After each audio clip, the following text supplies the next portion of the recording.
रसूलुल्लाह सल्लल्लाहु अलैहि वसल्लम की वफात के कुछ ही अरसे बाद ऑलमोस्ट पूरे अरब ने पहले खलीफा अबू बकर रज़ियल्लाहु तआला अन्हु के खिलाफ बगावत का ऐलान कर दिया। लेकिन अबू बकर रज़ियल्लाहु तआला अन्हु ने बहुत तेजी से इन सारी बगावतों को अपने जनरल खालिद बिन वलीद की लीडरशिप में क्रश कर दिया। नाउ एक बार फिर पूरा अरब मदीना की गवर्नमेंट के अंडर बिल्कुल यूनाइट हो चुका था। अब यहाँ से स्टोरी थोड़ी मुश्किल होने वाली है। इस्लाम सिर्फ अरब का नहीं बल्कि एक ग्लोबल रिलीजन बनने की तरफ जा रहा है और मुसलमान दुनिया की सबसे बड़ी सुपर पावर बनने वाले हैं। तो अबू बकर रज़ियल्लाहु तआला अन्हु की सारी बगावतों को क्रश करने के बाद पूरा अरब अब उनके कंट्रोल में था। लेकिन अरब फिर भी एक डेजर्ट था और बहुत ही गरीब इलाका था और पूरा अरब यूनाइट होने के बाद भी एक सुपर पावर नहीं बन सका। असल सुपर पावर अरब से बाहर रोमन और पर्शियन एम्पायर थी। ये दोनों एम्पायर्स दुनिया की बहुत बड़ी और बहुत पुरानी एम्पायर्स थी। इस्लाम के पहले दिनों से जब मुसलमान बहुत कमजोर थे,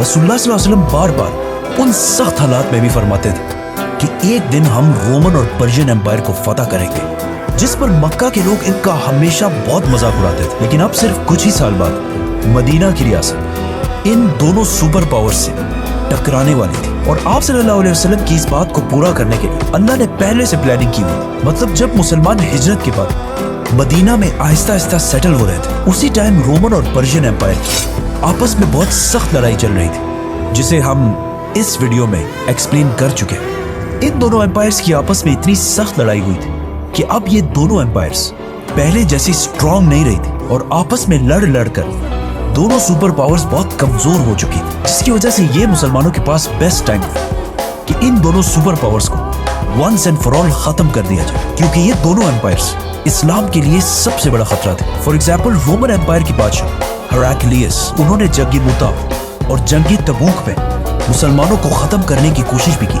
लेकिन फिर भी अबू बकर रज़ियल्लाहु तआला अन्हु ने पहला हमला रोमन एम्पायर पर नहीं बल्कि पर्शियन एम्पायर पर किया। इससे कुछ साल पहले रसूलुल्लाह सल्लल्लाहु अलैहि वसल्लम ने दुनिया के सारे बादशाहों की तरफ लेटर्स भेजे थे और उन्हें इस्लाम की तरफ आने का हुक्म दिया, जिसका सबसे बुरा रिस्पॉन्स पर्शियन बादशाह खुसरो ने दिया था और आप सल्लल्लाहु अलैहि वसल्लम की भेजे हुए लेटर बहुत गुरूर के साथ फाड़ दिया था, जिसके बाद पर्शियन एम्पायर और मुसलमानों के दरमियान हमेशा एक कोल्ड वॉर चलती रहती थी और पर्शियन एम्पायर बार बार मुसलमानों की गवर्नमेंट को थ्रेट्स भी भेजती थी।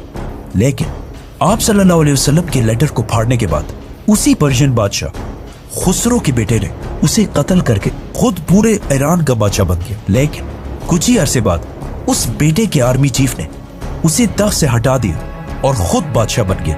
फिर बाकियों ने मिलकर उसे भी तख्त से हटा दिया और एक औरत को मलका बनाया। फिर उसे भी हटा दिया गया और उसकी जगह किसी दूसरे को लाया गया।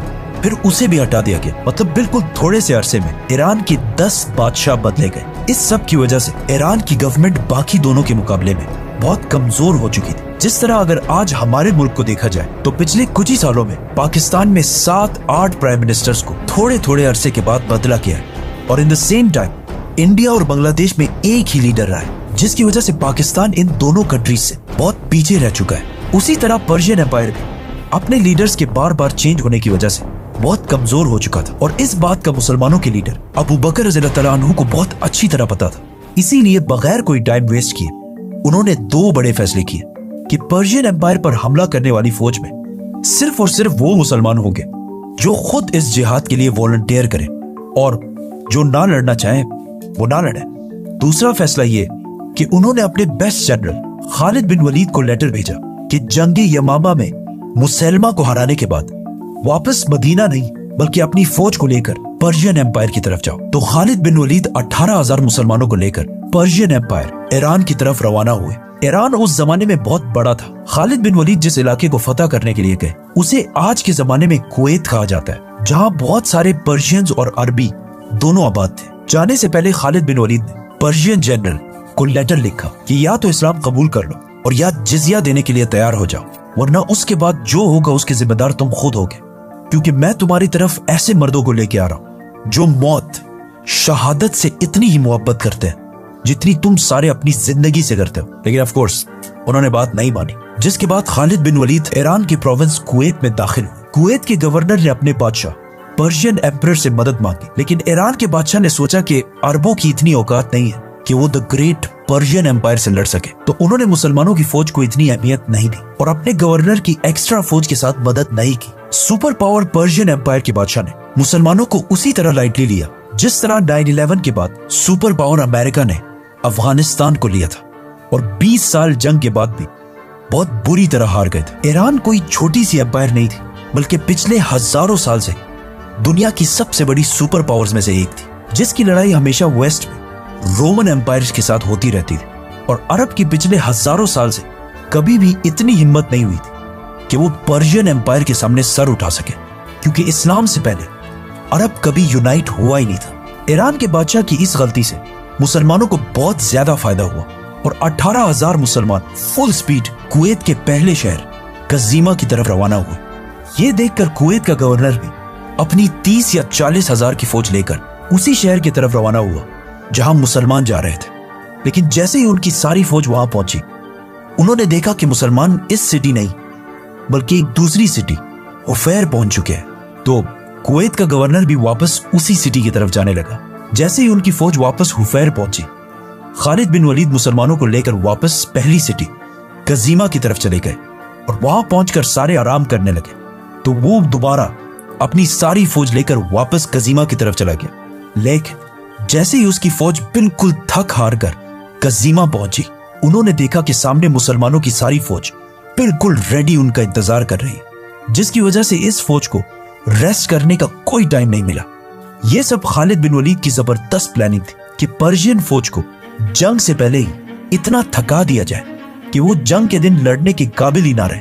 नाउ मुसलमानों की फौज और पर्शियन एम्पायर की फौज में बहुत बड़ा डिफरेंस था, क्योंकि पर्शियन एम्पायर एक सुपर पावर थी और उनकी आर्मी को दुनिया की बेस्ट आर्मी समझा जाता था। लेकिन इतनी प्रोफेशनल फौज होने की वजह से इनका बॉडी आर्मर और सामान हमेशा बहुत ज्यादा और बहुत भारी होता था, जिसकी वजह से उनकी फौज को एक जगह से दूसरे जगह जाने में बहुत मुश्किल होती थी। जिसके मुकाबले में अरब फौज कोई फौज नहीं बल्कि बस आम मुसलमान थे और इनका आर्मर और सामान बहुत सिंपल और हल्का होता था, जिसकी वजह से इनकी स्पीड बाकी फौजों से बहुत तेज होती थी।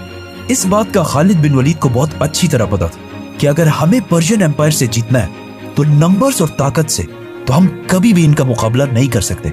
हमें सिर्फ अपनी स्पीड यूज करनी पड़ेगी। और इसी स्पीड को यूज करते हुए उन्होंने बहुत तेजी से रोमन और पर्शियन एम्पायर जैसे सुपर पावर्स को गिरा दिया था, जिसे हम पूरा एक्सप्लेन करेंगे तो सब्सक्राइब। आखिर पर्शियन फौज और मुसलमानों की फौज तारीख में पहली दफा आमने सामने हुई। सबसे पहले ईरान के जनरल अपनी फौज से आगे बढ़े और मुसलमानों के जनरल खालिद बिन वलीद को अकेले लड़ने का चैलेंज दिया, जिस पर पर्शिया की आर्मी जोर जोर से नारे लगाने लगी। लेकिन उन सारों ने देखा कि मुसलमानों की फौज से ऑलमोस्ट 7 फुट का आदमी तलवार लेकर उनकी तरफ बढ़ रहा है, क्योंकि बॉडी के लिहाज से खालिद बिन वलीद को हजरत उमर का ट्विन समझा जाता है। मतलब कहा जाता है कि जब वो घोड़े पर बैठते थे तो उनके पैर ऑलमोस्ट जमीन को टच कर रहे होते और हजारों लोगों के क्राउड में अपनी हाइट की वजह से आसानी से दिख जाते थे। खालिद बिन वलीद रज़ी अल्लाह तआला उस पर्शियन जनरल से लड़ने गए, लेकिन पर्शियन फौज से अचानक 2 लोग आकर अपने जनरल के साथ मिल गए। लेकिन फिर भी खालिद बिन वलीद ने सिर्फ एक और मुसलमान की मदद के साथ इन तीनों को खत्म कर दिया और इसी के साथ दोनों फौजों ने हमला कर दिया। पहले जंग थोड़ी सख्त हुई, लेकिन पर्शियन आर्मी बगैर किसी जनरल के लड़ रही और सामने मुसलमान इंसानों की तारीख के सबसे बड़े जनरल्स में से एक खालिद बिन वलीद की लीडरशिप में लड़ रहे थे, जिसके बाद मुसलमानों ने उन्हें क्रश कर दिया और ये सारा इलाका फतह कर लिया। पर्शियन बादशाह ने मुसलमानों की तरफ एक और फौज भी भेजी, खालिद बिन वलीद, और मुसलमानों ने उन्हें भी खत्म कर दिया। और इस तरह ईरान का बहुत इंपॉर्टेंट प्रोविंस कुवैत अबू बकर रज़ी अल्लाह अन्हु के कंट्रोल में आया और पहली बार इस्लाम अरब से निकलकर एक ग्लोबल रिलीजन की तरफ जाने लगा। आज दुनिया में 2 बिलियन मुसलमान हैं और कहा जाता है कि दुनिया में ऐसा एक सेकंड भी नहीं गुजरता कि कहीं ना कहीं दुनिया के किसी कोने में आजान ना दी जा रही हो। लेकिन आखिर इस्लाम इतना बड़ा रिलीजन बना कैसे, ये हम सब के लिए समझना बहुत इंपॉर्टेंट है। So subscribe.